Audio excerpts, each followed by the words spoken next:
Hi, and welcome to another video on object-oriented programming in C#. With me, Marinas Toman. Okay, in this video we're going to look at interfaces. So now that we've talked a bit about inheritance, abstraction and polymorphism, we can start to see how all of these concepts start to come together now with the concept of interfaces. So interfaces, what are they? So they're just another way to achieve abstraction in C#. An interface is a completely abstract class which can only contain abstract methods and properties. So basically properties with empty bodies. You can't have any implementation whatsoever of any code, any body of any of the methods or properties, because an abstract class, an interface is like an abstract class in that it has abstract methods and everything in it, but you can't have normal methods in it as well. So it's considered good practice to start with the letter I at the beginning of an interface. So if we had this, interface animal, it would be better to actually have I animal. Just, it's easier for yourself and others to remember that it's an interface and not a class. So it's just really about convention more than anything else. And by default, members of an interface are abstract and public. Okay, so it's like it's not a class, it's like a class, it's like an abstract class, but all we can have inside the class is method signatures and properties that, fields and properties just, or properties with empty bodies, I should say. So yeah, this is important to note. So they can contain properties and methods, but not fields. Okay, so you would never, if you think about it, an interface, what it is it's something so abstract that it wouldn't even have fields, because it's that incomplete. It's that generic that you wouldn't even have fields, or too specific for it. So basically, to access the interface methods, the interface must be implemented, as it's called. So whenever we talk about inheriting from a class, we will always kind of use the terminology extends. So a cat extends from the animal class, but with an interface we'll always use the terminology implements. Okay, so the interface must be implemented, so it's kind of like inherited by another class. To implement an interface, we use the same, just the colon, just like the same as inheritance. And the body of the interface must, or interface method, is provided by the implementing class. So you don't have to use the override keyword when implementing an interface.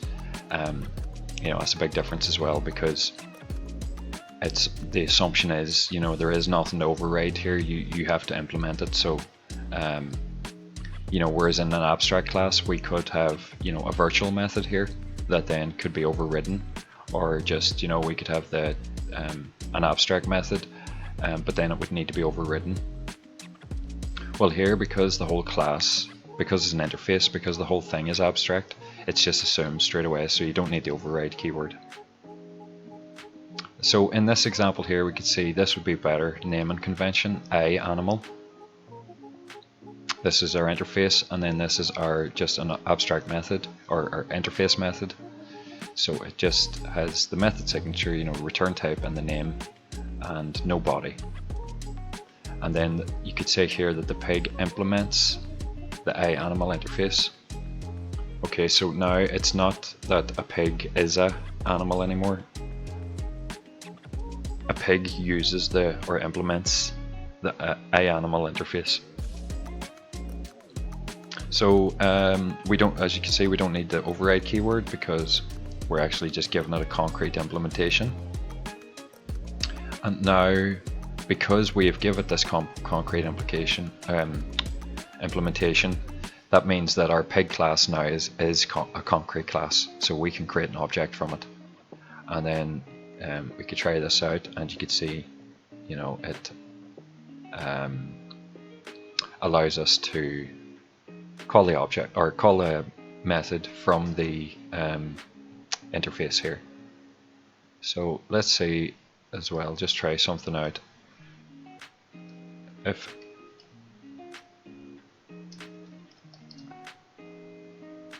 I try that, so because it's just of a, you know, type A animal.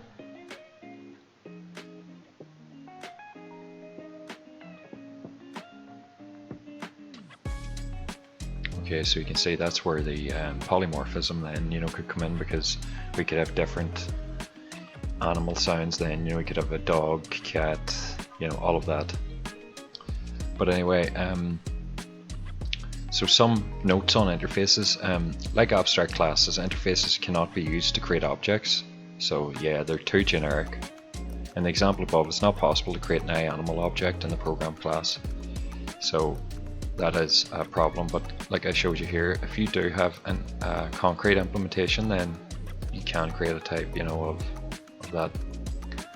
Interface methods do not have a body. The body is provided by the implementing class, so the class is implementing it. On implementation of an interface, you must override all of its methods. Like I say, if you don't, you know, what basically happens by default is this becomes an abstract class, because it's basically saying you've got abstract methods in here, or you have things that haven't. It actually just won't let you continue. It'll give you an error. So interfaces can contain properties and methods, but not fields or variables.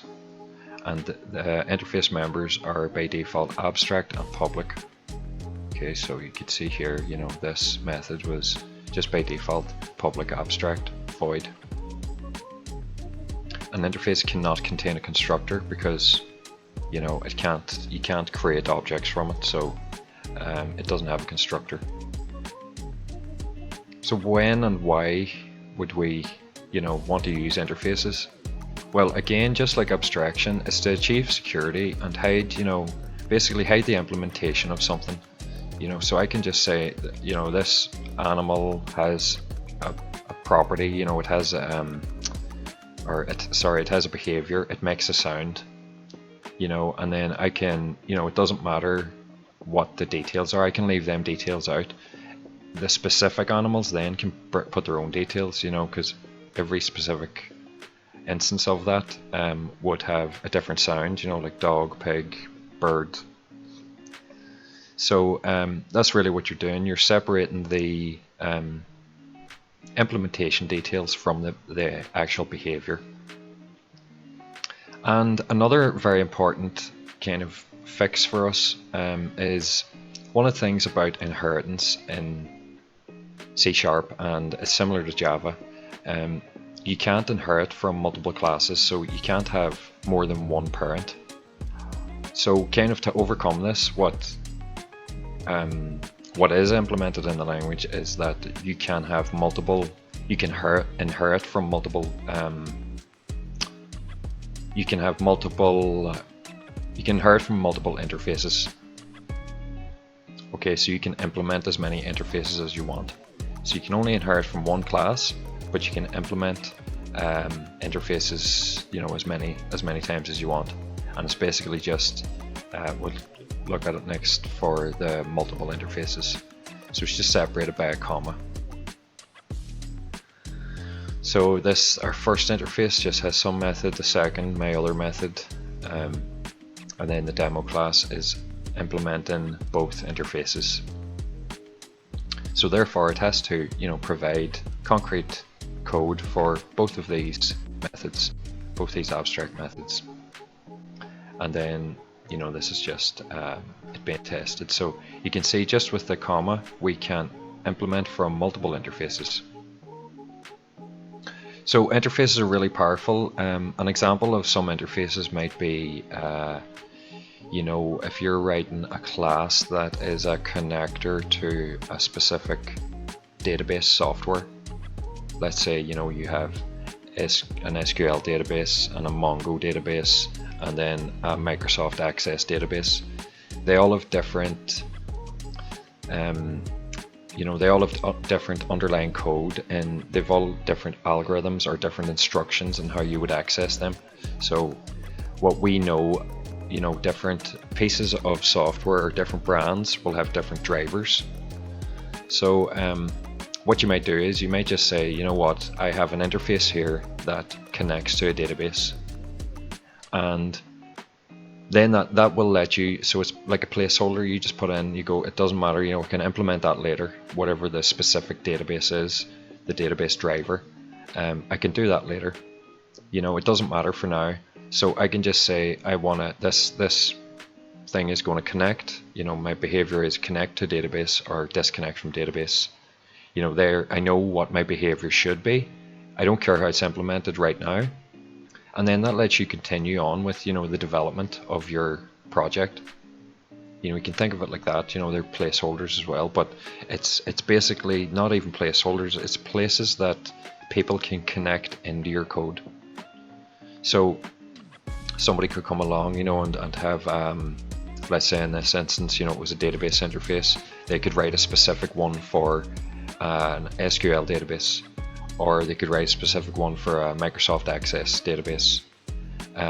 You know, they could write one for a specific driver, so for specific software. And then let's say, you know, 20 years down the line, a new database company comes along and they've got a better database management system, then this interface, it doesn't matter what the implementation is, because I can still connect and disconnect from the database, so it doesn't really matter, you know, if the, you know, the code updates, you know, or there's 20 or 30 different implementations, the interface will always stay the same. What I can do, the behavior that I want it to perform, you know, it'll always stay the same, because that's all you have in your interface is really just your method signatures.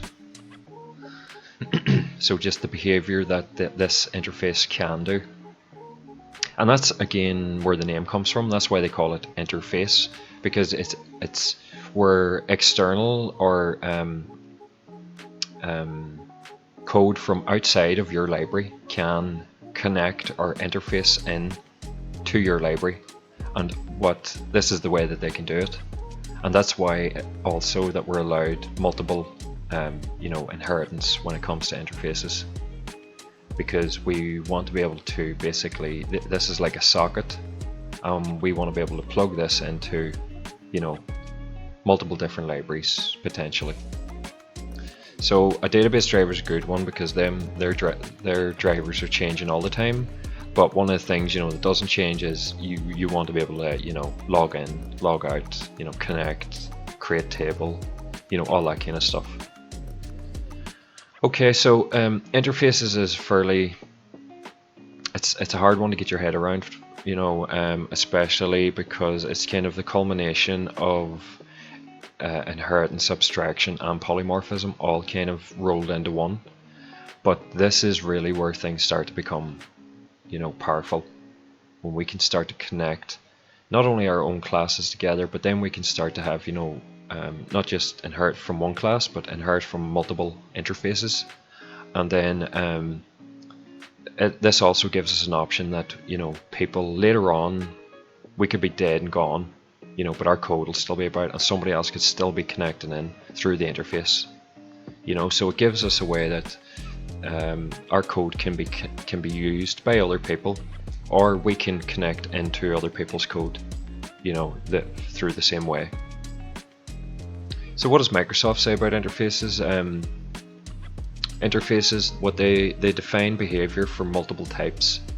So an interface contains definitions for a group of related functionalities that a non-abstract class or a struct must implement. So an interface may define static methods, which must have an implementation. An interface may define a default implementation for members. An interface may not declare data such as fields, and auto-implement properties or property-like events.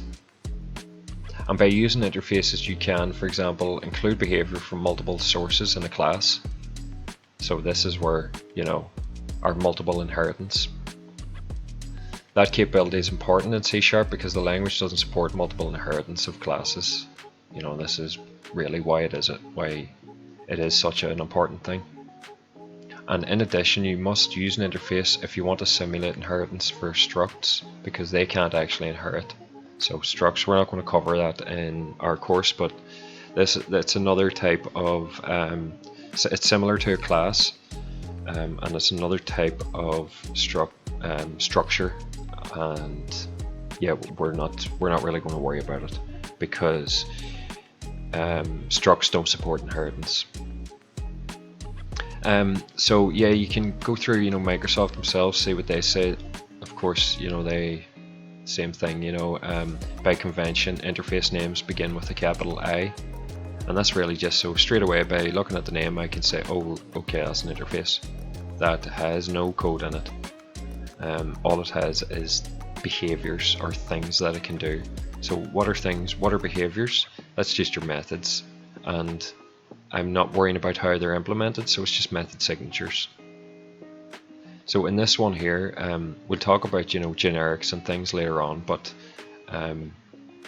when we start to put generics in with our code, that's in with our interfaces and then our classes, this gives us really the flexibility then to expand even further and allow even more flexibility when people are using our code, especially client users. So there's examples over in the Microsoft documentation, and yeah, you can go through it yourself.